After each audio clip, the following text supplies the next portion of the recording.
మీ నాన్నగారితో పాటు ఎప్పుడైనా మీరు జాబ్ పని మీద వెళ్ళడం కానీ అలా ఏమైనా జరిగిందా? What was that experience? మాది కరీంనగర్లో గోదావరి కనిలో ఆల్మోస్ట్ మైన్స్ ఎక్కువ ఉంటాయి. అవును, ఓపెన్ కాస్ట్ మైనింగ్ ఉంటుంది, అండర్ గ్రౌండ్ మైనింగ్ ఉంటుంది. సో మా ఫాదర్ అండర్ గ్రౌండ్ మైనింగ్. బా లోపలికి వెళ్ళిన వాళ్ళు పైకి వస్తారన్న గ్యారంటీ లేదు.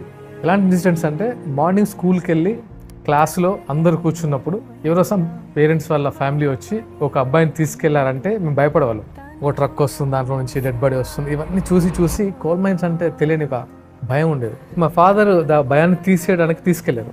నాకు 10th క్లాస్ అరౌండ్ ఆ టైంలో తీసుకెళ్లారు. ఆ లొకేషన్కి వెళ్ళినప్పుడు వాళ్ళు డ్రిల్ చాలా మంది అంటే కోల్ కటర్ అని, షార్ట్ ఫైర్ అని, సర్దార్ అని వాళ్ళందరినీ చూస్తుంటే ఇంత టఫా నాకు తెలిసి బాయిల్ అవుతుంటది. బాడీ మీద బాడీ మొత్తము ఆ హీట్ కి బాయిల్ అవుతుంటది. లోపల వాటర్ ఫెసిలిటీ ఉంటుంది. ఒక 1 అవర్లో కనీసం 20 టైమ్స్ వెళ్ళి తడుస్తుంటారు అంటే బాడీని ప్రొటెక్ట్ చేసుకోవడానికి. ఎవరైతే కోల్ మైన్స్ లో పనిచేసే పర్సన్ మా సన్ మళ్ళీ కోల్ మైన్స్